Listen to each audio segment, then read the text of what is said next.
yuk! Halo semuanya! Kami dari kelompok 4 beranggotakan 10 orang dari program studi Kesehatan Masyarakat Stikes Jenderal Ahmad Yani Cimahi. Kami akan membahas salah satu materi mata kuliah ekonomi kesehatan mengenai pembiayaan kesehatan nasional. Langsung saja kita simak pembahasannya yuk! Naiknya biaya pelayanan kesehatan dan akses penduduk terhadap pelayanan kesehatan akan menjadi sebuah masalah, bila mana biaya kesehatan harus ditanggung sendiri dan membayar dari uang kantong sendiri. Maka, untuk mengatasinya, perlu dikembangkan pembiayaan kesehatan nasional yang efektif dan efisien.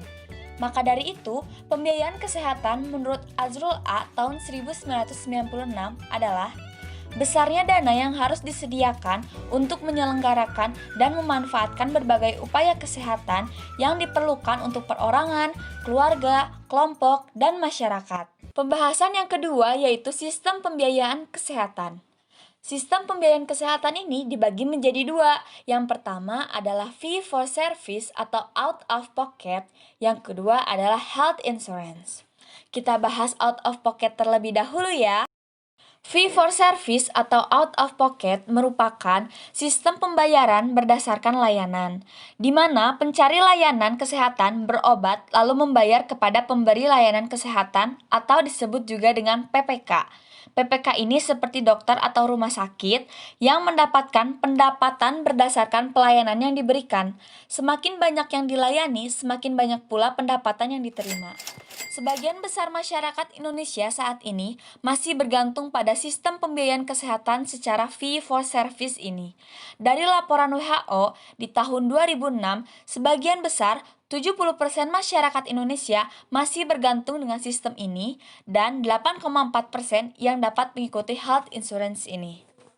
Sistem out of pocket juga memiliki kelemahan, yaitu terbukanya peluang bagi pihak pemberi pelayanan kesehatan untuk memanfaatkan hubungan agensi relationship, di mana pemberi pelayanan kesehatan mendapat imbalan berupa uang jasa medis untuk pelayanan kesehatan yang diberikannya kepada pasien yang besar kecilnya ditentukan oleh negosiasi. Semakin banyaknya jumlah pasien yang ditangani, semakin besar pula imbalan yang akan didapat dari jasa medis yang ditagih pada pasien. Lanjut, kita bahas mengenai health insurance. Health insurance ini adalah sistem pembayaran yang dilakukan oleh pihak ketiga atau pihak asuransi setelah pencari layanan kesehatan berobat. Sistem health insurance ini dapat berupa sistem kapitasi dan sistem diagnosis related group atau DRG system. Sistem kapitasi merupakan metode pembayaran untuk jasa pelayanan kesehatan di mana pemberi pelayanan menerima sejumlah tetap penghasilan per peserta untuk pelayanan yang telah ditentukan per periode waktu. Pembayaran bagi pemberi pelayanan kesehatan dengan sistem kapitasi adalah pembayaran yang dilakukan oleh suatu lembaga pemberi pelayanan atas jasa pelayanan kesehatan dengan pembayaran uang muka dulu sejumlah dana sebesar perkalian anggota dengan satuan biaya atau unit cost. Salah satu lembaga di Indonesia adalah Badan Penyelenggara JPKM atau Jaminan Pemeliharaan Kesehatan Masyarakat. Masyarakat yang telah menjadi peserta akan membayar iuran di muka untuk memperoleh pelayanan kesehatan dengan mutu terjaga dan biaya terjangkau. Sistem yang kedua yaitu DRG atau Diagnosis Related Group.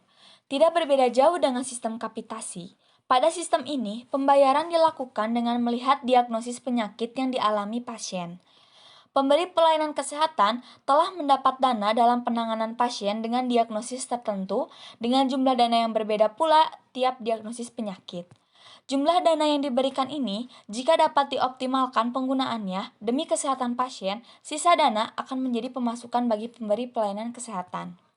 Kelemahan sistem health insurance ini adalah dapat terjadinya under-utilization di mana dapat terjadi penurunan kualitas dan fasilitas yang diberikan pada pasien untuk memperoleh keuntungan sebesar-besarnya. Selain itu, jika peserta tidak banyak bergabung dalam sistem ini, maka risiko kerugian tidak dapat dihindarkan. Pembahasan yang ketiga yaitu jenis biaya kesehatan. Dapat dilihat dari pembiayaan kesehatan dibedakan menjadi dua. Yang pertama, biaya pelayanan kedokteran. adalah penyelenggaraan atau pemanfaatan pelayanan kedokteran. Tujuan utamanya lebih ke arah pengobatan dan pemulihan dengan sumber dana dari sektor pemerintah. Yang kedua, biaya pelayanan kesehatan masyarakat, yaitu biaya untuk menyelenggarakan atau memanfaatkan pelayanan kesehatan masyarakat. Tujuan utamanya lebih ke arah peningkatan kesehatan dan pencegahan dengan sumber dana, terutama dari sektor pemerintah. Pembahasan yang keempat yaitu sumber biaya kesehatan. Untuk pelayanan kesehatan, sumber biaya kesehatan terdapat dari 4 sumber.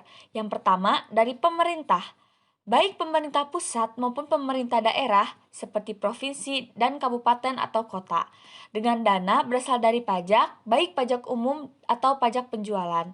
Serta defisit finansial atau pinjaman luar negeri serta asuransi sosial. Yang kedua adalah sumber dari swasta. Dengan sumber dana dari perusahaan seperti asuransi kesehatan swasta, sumbangan sosial, pengeluaran rumah tangga, serta komunan self-help. Yang ketiga, yaitu bersumber dari masyarakat dalam bentuk fee for service dan asuransi. Yang keempat, sumber-sumber lain dalam bentuk hibah dan pinjaman luar negeri. Jadi, sumber pembiayaan kesehatan antara satu negara dengan negara lainnya itu berbeda. Maka, secara garis besar dapat dibedakan menjadi dua. Yang pertama, bersumber dari anggaran pemerintah, yaitu seluruh pelayanan kesehatan yang diselenggarakan sepenuhnya ditanggung oleh pemerintah dan tidak ditemukan pelayanan kesehatan oleh swasta. Yang kedua, sebagian ditanggung oleh masyarakat. Beberapa negara melibatkan masyarakat dalam memberikan kontribusi pembiayaan kesehatan, yaitu masyarakat diharuskan membayar iuran biaya terhadap layanan kesehatan yang diterimanya. Pembahasan yang kelima yaitu fungsi pembiayaan kesehatan. Dalam Sistem Kesehatan Nasional tahun 2012 menyatakan bahwa pembiayaan kesehatan di Indonesia memiliki beberapa fungsi, di antaranya 1. Penggalian dana dalam kegiatan-kegiatan pokok puskesmas antara lain upaya kesehatan masyarakat dan upaya kesehatan perorangan. Penggalian dana adalah kegiatan yang menghimpun dana atau anggaran yang dibutuhkan dalam keberlangsungan kegiatan-kegiatan kesehatan dan pemeliharaan kesehatan.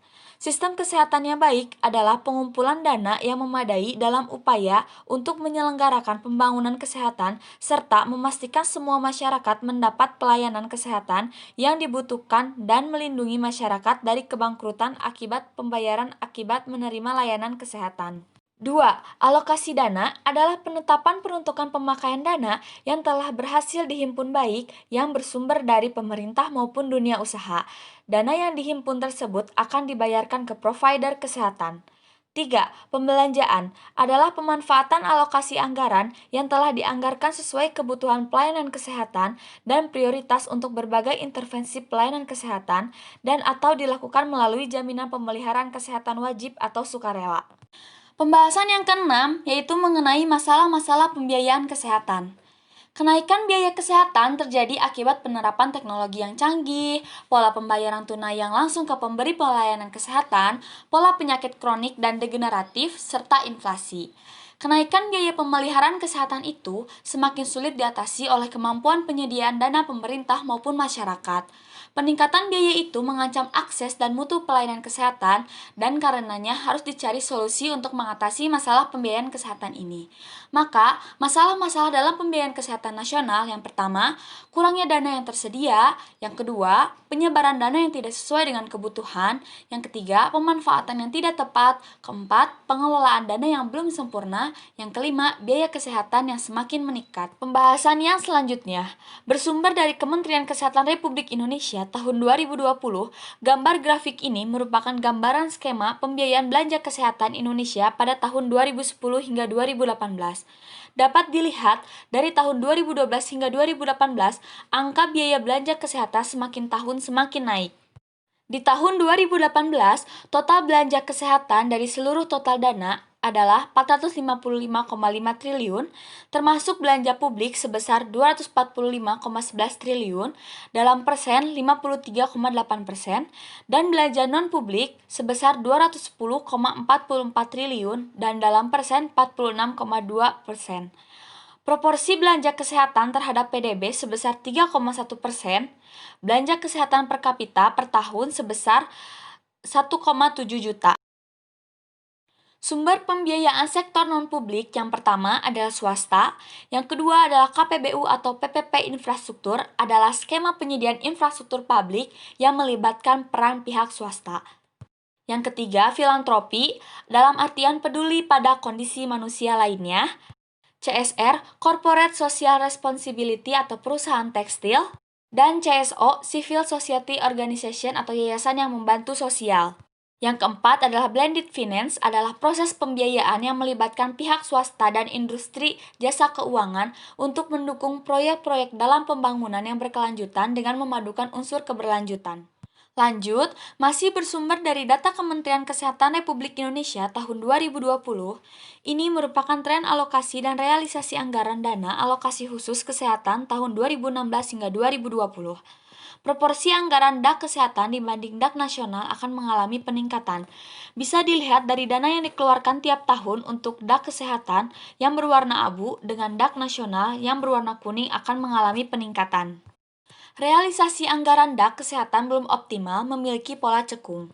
Dapat dilihat dari tahun 2016 sebesar 62%, 2017 sebesar 51%, 2018 sebesar 44%, dan 2019 sebesar 72%. Setelah dimasukkan dalam diagram batang, realisasi anggaran DAK memiliki pola cekung. Dana alokasi khusus fisik mengalami peningkatan yang lebih besar, terutama pada subbidang pelayanan kesehatan dasar dibandingkan dengan dana alokasi khusus non-fisik. Mulai tahun 2017, dana alokasi khusus diperjelas peruntukannya bagi pencapaian target nasional dengan adanya dana alokasi khusus penugasan. Pembahasan yang terakhir mengenai tabel anggaran kesehatan. Bersumber dari pemerintah Provinsi Jawa Barat, ini merupakan tabel anggaran kesehatan pada tahun 2010 hingga tahun 2020. Dalam tabel ini, komponen anggaran kesehatan meliputi 5 komponen. Yang pertama, anggaran kesehatan melalui belanja pemerintah pusat. Melalui belanja pemerintah pusat dibagi menjadi 2. Yang pertama, melalui kementerian negara atau lembaga seperti Kementerian Kesehatan, Badan POM, BKKBN, Kementerian Negara atau lembaga lainnya, penyesuaian anggaran kesehatan. Dan yang kedua, melalui belanja non-kementerian negara atau lembaga seperti jaminan pelayanan kesehatan oleh pemerintah, cadangan program jaminan kesehatan nasional, cadangan anggaran kesehatan, dan defisit keuangan DJS BPJS. Yang kedua, anggaran kesehatan melalui transfer ke daerah dan dana desa, seperti dana alokasi khusus kesehatan dan keluarga berencana, BOK dan BOKB, perkiraan anggaran kesehatan dari dana otsus. Yang ketiga, anggaran kesehatan melalui pembiayaan, seperti penyertaan modal negara kepada BPJS Kesehatan untuk program dana Jamsos Kesehatan. Yang keempat, anggaran kesehatan merupakan kesatuan dari belanja pemerintah pusat, transfer ke daerah dan dana desa, serta pembiayaan. Dan yang kelima adalah total belanja negara. Bagaimana? Hayo, sudah paham kan mengenai apa saja pembahasan yang ada dalam pembiayaan kesehatan di Indonesia? Jangan lupa untuk selalu haus akan pengetahuan mengenai apa saja yang mencakup dunia kesehatan demi keberlangsungan masyarakat yang sehat dan kita semua. Sampai jumpa. Dah. Wassalamualaikum warahmatullahi wabarakatuh.